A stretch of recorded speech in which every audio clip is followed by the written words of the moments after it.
Hi, I'm Erica from my phone and welcome to another video. Today, we are going to be getting into concerts. I have vaguely sometimes talked about virtual concerts on my channel before and maybe mentioned that I went to a concert or something like that. But this year, with pandemic restrictions lifting in a lot of places, and as someone who really wanted to experience a lot of the artists I discovered during the pandemic and beforehand live, it was time for me to go out of my way to see basically as many concerts as I possibly could, and more than I honestly ever have. So I wanted to discuss those experiences with y'all, tell y'all maybe some concert tips on how to get some good tickets, just about experiences that are happening, and just in general, just go over the year, concert-wise.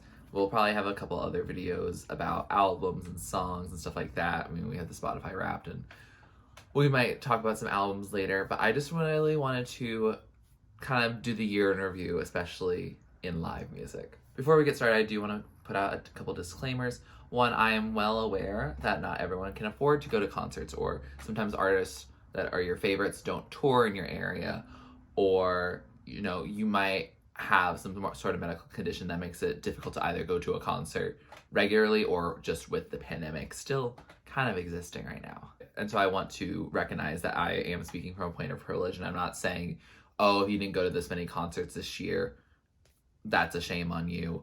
I will say also some of these I've gotten for free, or these are openers of other artists. So I am seeing multiple artists in the same setting and for the same ticket price.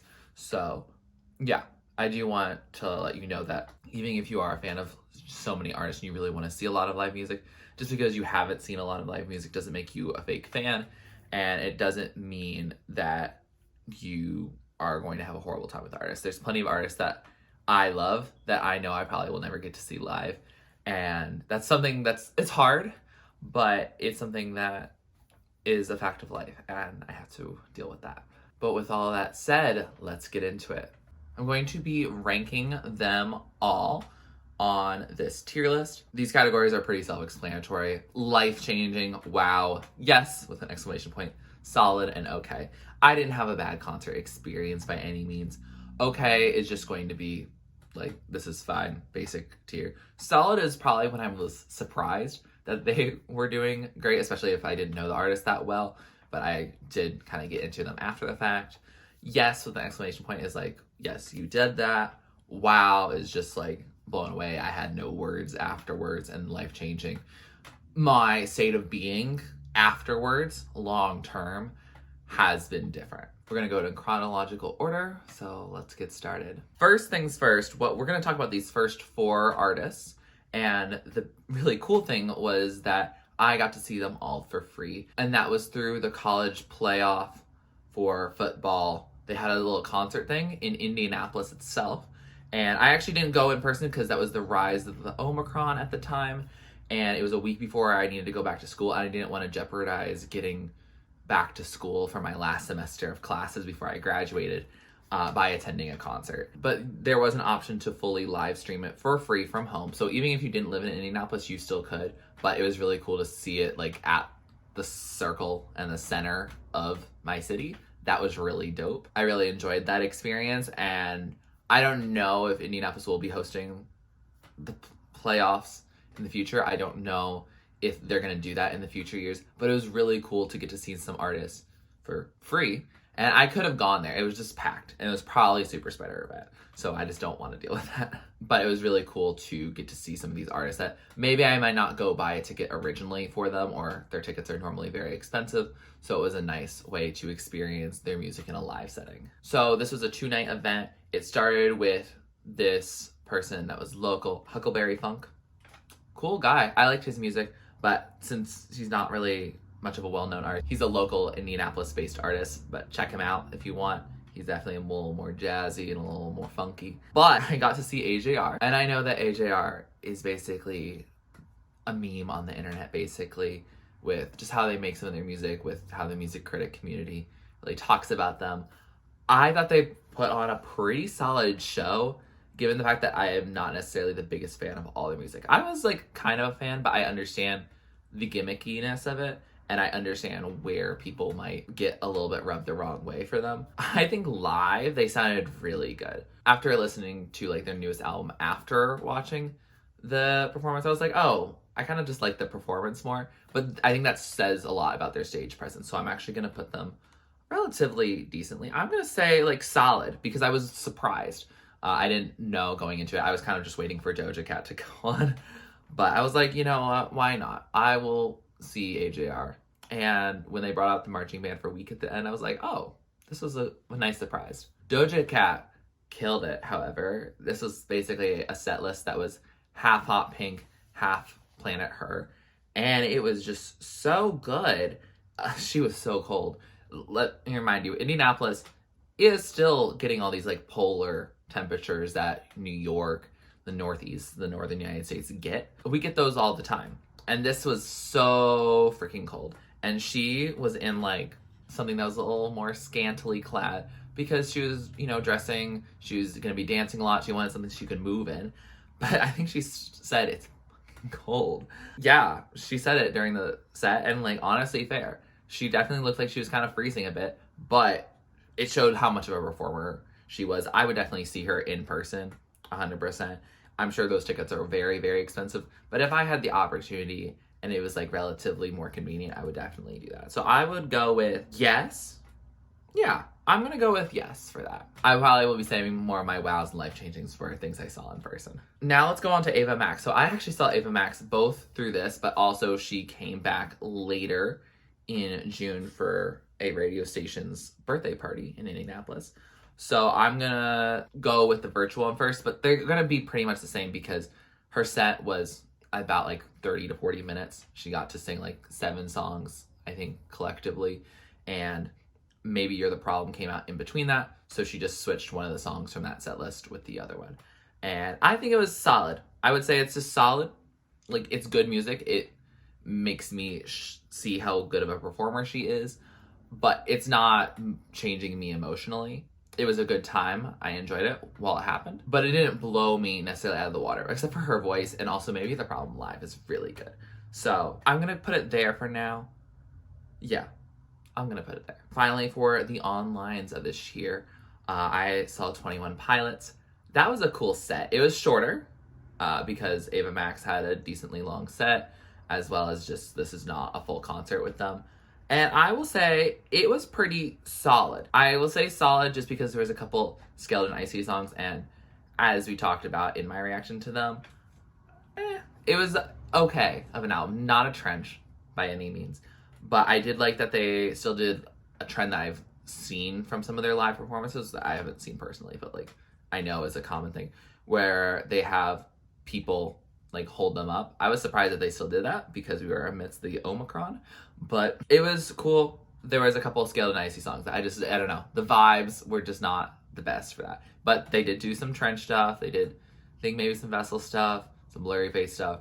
It was a good time. It was a solid show. It also has been basically a year since I've seen this, so my memory is a little off. Now let's turn to something a little more live. We're gonna start with the Lorde concert I saw in April, and that was really cool. It was at Radio City. It was my first time seeing a concert at Radio City. I was fortunate enough to see the Rockettes with my mom in 2019. That was really cool. It was a dream of hers to go see it, so definitely saved up for that, and it was a really good time to see that. But we're talking about Lorde. And Lorde, I know when I bought these tickets, and I bought this ticket prior to Solar Power coming out, so I thought the album was going to be something more in my wheelhouse than it was. So, I don't know. Okay, we'll start with Remy. She's the opener. I'm still going to go solid. I don't really know much of her songs, and I don't know if her songs are necessarily the most of my vibe, but I thought she did a lot with what little she was kind of given. Like, she was able to use the wings, which sometimes artists really don't do that at all. She definitely got the crowd pumped, and even if some audience members didn't know her music, I feel like they were paying attention. It didn't seem overwhelmed by any means by other people talking. I know that's a common thread with openers, that they get talked over sometimes, that they're just not getting the crowd's attention if it, you know, their group is really dedicated mainly for the headliner, not the opener. But I think she did work the crowd pretty well, given like her few song set. it made me interested in actually checking out her music, which I think is a pretty good mark of solid. In terms of Lorde herself, I don't know where I want to put her. I'm either going to put her on yes or wow. If it's with solar power, I would go with yes. If it's thinking about all the songs from Melodrama that she performed that just were insane for me, it's wow. I'm going to go with yes for now. I don't justify the ticket I paid for, unfortunately. Just because the solar power songs, they were good, and I think they sound a lot better live. The album really comes alive much more when it's live, but it still doesn't make me turn back to it originally. And the Melodrama ones, you could tell just everyone was just very excited for those. So it was a very interesting concert dynamic. We all loved it, I think. But I don't know. Wow, I feel like I want to reserve, and Life Changing I definitely also want to reserve for artists. I definitely was like rethinking my life for Life Changing, and then wow, like this is insane. If Doja Cat's performance I had seen actually in person, she could probably get up there. Another artist who could definitely get up there is Flo Milli. Flo Milli did a personal Vassar concert last spring as their spring concert, and although I was sick and I was masked, I was far away from pretty much everyone, she got to invite some people on stage. She knew how to work the crowd. She like came down off the stage a bit. Like she was debuting stuff from her album that had yet to be released. She knew how to get the crowd hype, and it was so exciting. I know Indigo D'Souza, if you guys are into alternative stuff, was before, and I know there was a little bit of controversy between, I think, Indigo D'Souza and Vassar, because I think Vassar students were talking a lot over her set, and I apologize for that. I wasn't doing that because I wasn't really talking to anyone there, but I know that I think the issue was that people were coming for Flo Milli and Indigo D'Souza. They're very different genres, you know, an alt rock versus rap, just different genres entirely. So I can understand. I think that's really a flub on Vassar admin part, but Flo Milli's performance was outstanding. Made me want to check out her discography. I don't know why it took me so long. I think I was just delaying tasting and listening to greatness, but I thoroughly enjoy it. And yeah, I think she was a stellar artist, and I figured out that she's literally roughly my age, which is just insane. She just has the presence of someone who's been here for a long time, with the youthful energy of someone who hasn't been here a long time, but with the control and just the knowing how to be a performer. Now I have Alice Longu Gao, who was the opener for Pablo Vittar, which we'll get to in a second. I had just recovered from being sick. These happened very soon after each other. Alice Longu Gao was really just in charge of fully playing the music. She went to her laptop, would play the track that she's going to then perform. And she has a lot of really cool music. It definitely got me into her. I didn't really know who she was. She wasn't really on my radar at all. But she really surprised me. I'm going to put her in yes, because even though like I feel like it was not the most professional, I feel like she deserved better to have someone, you know, start the tracks for her instead of her having to pick it out. But I guess maybe that could have been her choice, almost like being her own DJ and maybe deciding last minute, hey, she wants to play this song instead of that, not having to necessarily clear it first. I guess that's kind of cool too. So I'm gonna go with a guess, because I feel like she put her heart and soul into that, and that was her biggest crowd I think she had ever played. It was at Terminal 5 in New York City. It was wonderful. Had a great time with that opener even. And we're not even started on Pablo Vittar yet. Now we get into Pablo Vittar, and wow, I knew that I was gonna like it because I knew most of the songs from Pablo Vittar, right? I had listened to every album of hers that had come out, and I was just really vibing, and I knew I would probably really enjoy it. But the stage presence of this woman, the stage presence of this queen, oh my god, the charisma, the fact of people just throwing pride flags, and the fact that everyone there was queer, men, pretty much. It was just quite the vibe. Oh my god, I don't know. It was a show that was perfectly timed in length. It was just well done. Every song she did, she either did a part of it or she did the full song. Her songs are generally short, and it was wonderful. Highly recommend, even though I couldn't even sing along to most of them because they're not in my language. Oh my god, the energy in that room, the hype and the energy and the excitement for this woman. That was wonderful. Would I say my life was changed from it? No, but I would say it was a very solid performance to the fact of like, wow, this person deserves to be, not only deserves to be on stage, because I feel like a lot of people deserve to be on stage, but this person is who I really want to see on stage, and their music needs to be on a stage. And yes, I don't know. It was just all wonderful. The dancing, the outfits, everything. It was just wonderful. I loved it. I was stressed about my phone running out of battery and figuring out how I was going to get home without like my MTA card. It did survive, but I was very stressed during that. But the performance is so good that it overshadows that stress. Now we have Charlie Puth, who was also part of the birthday bash. I do not know how this random local radio station was able to get this local artist, Christian French, who was lovely. I understand how they got him, probably. But they also got Ava Max and Charlie Puth. Both at the time were in the top 40 most monthly listener people on Spotify. Charlie Puth put on a really cool performance, and I really enjoyed it. I wasn't going there mainly for Charlie Puth. I was like, oh, like I'll go. Ava Max is going to be there. I really want to see her fully live. Tickets were about $40, and I was very close. It was very loud. The friend I ended up going with actually had earplugs in most of the time because it was just so loud. I could, but it's just not my vibe personally. I'm just gonna get the ear damage. I'm sorry. But Charlie Puth put on a pretty good performance. I really enjoyed it. Did I walk out during See You Again because I knew that was the last song? Yes, because the traffic was gonna be insane. It's downtown Indianapolis, and I didn't have much of a connection to See You Again. I didn't really like it when it was performed. However, the whole performance was great. I haven't even listened to the album Charlie yet, but the performance actually was really wonderful, and it was nice to get back into some songs that I kind of forgot I liked, because I did like some songs off of Voice Notes.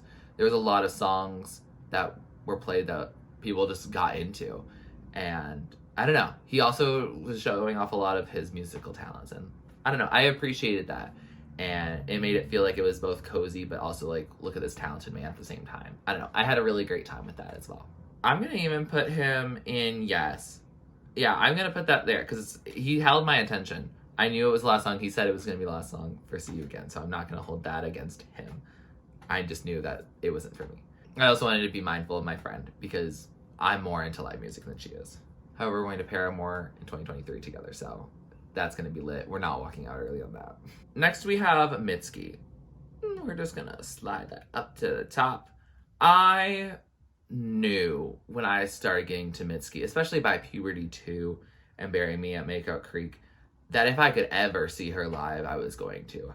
And I sure as heck did. I was supposed to go in March, but then someone in her team, I think one of the openers or something like that, was sick. And so they had to cancel it day of, which sucked. And so they postponed it till July.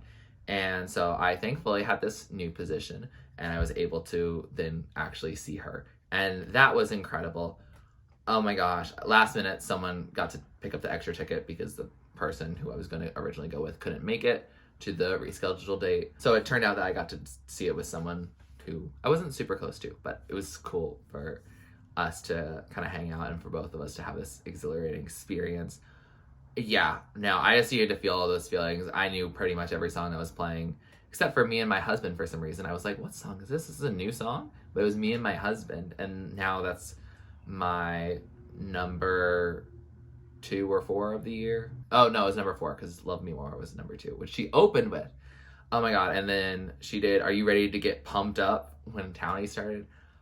This was such a visceral experience. It was wonderful. They literally shone a spotlight to the back of the room, which is like, thank you to the people even in the back, and I was in the back, and I paid too much money for the back, but I was there, and I was so happy to be there. It was incredible. I loved it. Yes, see Mitski if you can, for sure. Next we have Florence, and yes, loved it. It was my first time at Madison Square Garden. I was going through some rough allergies inserting in. It was not fun in that regard, and by the time I got back to the train, I did sleep on the train for the majority of the ride back home. That was wild. I don't think I've been that tired pretty much in a long time or ever. I don't know why that had happened, but she was wonderful. I loved getting to hear her play songs off of her newest album, Dance Fever. as well as songs from Highest Hope in particular. She played Never Let Me Go from Ceremonials, which she hadn't played in several years, I think 10 years or something like that. So that was wild. And then she even has a live album that's for Madison Square Garden the first night. Unfortunately, it does not have the exact stuff that's from mine. It's dang near so close, and it's just the night before, but it's so cool that it's going to be at Madison Square Garden, and mine was also at Madison Square Garden. I need to listen to that album. I have not actually heard that live album yet, but it's really cool that my memorable experience is even recorded and publicly accessible. That's really dope. Which makes me feel better because there are some parts I probably won't remember because of me not feeling the best. She was absolutely stunning though, and yes, I had a great time. If I was in that front row where she kept coming to the front and like interacting with people, and when she ran around, if I was near there, life-changing right then. Next, we have our last opener that I'm going to talk about, and that's Empress of, who was at the Carly Rae Jepsen concert. And Empress of, I really got into Save Me a lot this past year. It came up sometime, and I just fell in love with it. I think it was track number 11 on my top songs of 2022. I love that song, Dance For You. I should listen to that more because it keeps getting stuck in my head and I don't listen to it, but I really do love it. So I don't know why I don't. She really did that. She had a lot of dance and choreography in it. I wish that they had used the side things in Radio City to show her more up close, because I feel like there was a lot more going on. And when I saw Lord's concert, for example, I got to see her up close. And I think Remy, they also showed her up close, or they just had her name maybe during that. I feel like I would have loved to actually see her. And a lot of the people at Carly Rae Jepsen were kind of rude. They were just talking really loudly during it in my section. I was really upset about it because I was really just trying to enjoy Empress of in addition to Carly. Part of the reason why I was like, oh, I'll definitely go see them is not just for Carly, but also for Empress, which doesn't happen often with openers, but I really wanted to. And so I wish it had been a little more polite and cordial there. But she really kicked butt. It was really good. It made me want to listen to her music more. It should have made it so other people liked it more. I don't know what was wrong with them. There's also people who, like, after Call Me Maybe or Run Away With Me, that just aren't there mainly anymore. And so, yeah. I dislike that was the case because, I don't know, it feels a little shallow and that you're not really interested in learning about more music and artists that are less well known, but are artists that you're probably sure to love. But that does bring me to Carly Rae Jepsen. Ooh, is it a wow or is it life-changing? Ooh. I'm gonna go with life-changing. I think she deserves it. I'm gonna give it to her. I may feel slightly different about these tomorrow, and the ranking doesn't really matter anyway, but all these artists, honestly, go see live. They're great. I haven't put anyone in okay, and I'm not gonna put anyone in okay, so you should go see them. But Carly Rae Jepsen, pop princess, absolutely wonderful. Radio City was honestly a great place for her. Mitski can do Radio City. Carly Rae can do Radio City. I don't think Lorde should do Radio City, because I think with Solar Power, if she was touring Melodrama, I could see her doing that at Radio City. It didn't lend itself for being good as an acoustic set. Mitski is doing a lot more performance art vibes, and I think that does work for her here. And Carly Rae Jepsen just has these pop bangers, these pop classics, pop perfection, that I think makes the space feel more fully included. I think both of Mitski and Carly do that well in a way that I don't think Lorde's music consistently did. Melodrama would do that, but then it would just be a moment, and then it would be like, okay, what happens next? I did see Carly Rae Jepsen before The Loneliest Time, both the song and the album dropped. So we only had some droplets. We had Go Find Yourself or Whatever, which had not come out yet, but we got to hear it for the first time, I think, ever. We had Talking to Yourself, Western Wind, and Beach House. It was fun going through a lot of different stuff. We had some dedicated side B, some just regular dedicated. We had some emotion, a lot of emotion. And we also had Call Me Maybe and a couple of random other songs that just came out. It was a great time. It solidified my love for her. I went and got a shirt afterwards, not from official merch, because all the official merch that she was selling there was either too expensive or just wasn't my vibe. Like, it wasn't the designs I would be really wearing much. And actually, I just mean that all the stuff was too expensive, but I probably would have gotten it if I really liked the design. That's not to say that she doesn't have good designs, but the designs available there and the designs that weren't sold out in my size on the internet were not. So I just went on Redbubble and got an Emotion album shirt. But absolutely wonderful. I think that also probably solidified my desire to have her end up getting to the point where we found her in my top 5 artists this year. And yeah, it was wonderful. Finally, last but certainly not least, is Rina Sawayama. I saw her virtually last year and I talked about it, but I got to see her at the opening night of her tour for Hold the Girl. And I think she just wrapped that up. It was a short tour, but I saw her at Avant Gardner. That venue, it's in the middle of nowhere. And there wasn't a food place for another half a mile except for this one random food truck that charged me an overpriced gear. That was very good. However, it was $15 and that should not have happened from a food truck. However, as much as I dislike the venue, I was so close to her. Oh my God. I think there was probably 6 people separating me from the stage. Yeah, is that life-changing? I think that's life-changing. Yeah, I'm gonna put it up there. Because I had never seen an artist that close before. That wasn't like, someone who's a student musician performing and just me being up front. That's a little different when it's a venue that holds 50 people. This one held hundreds. It was so queer in there. It was so much fun. It was very much Hold the Girl aesthetics. If I got to see like the Dynasty tour live in person, that probably would have been even more life-changing. However, this was wonderful. It was lovely to have a moment being so up close to a musician that you really love. And I think that's why it's life-changing, is it means I actually want to be in the room and be that close to someone. Yeah, it was wonderful. They also were giving out some free waters, which was very nice after thinking you had to pay for it. Because they also didn't let you bring bags in there because it was very much a standing room only. I don't know. I really dislike the venue and how it's set up. It feels clinical. I felt like I went through more work than airport security. So venue, I don't want to go there. I did unsubscribe from their emails that are telling me about other shows there. But seeing Rina there was wonderful. And it wasn't through Ticketmaster, who I have beef with, because your boy got expensive Taylor Swift tickets for next year. So I'm sure we'll be doing this type of video all over again in a year's time. But I think there you have it. Yeah, I will say we have 3 queens at top: Mitski, Rina, and Carly. And then we have Flo Milli, Pablo, and Florence.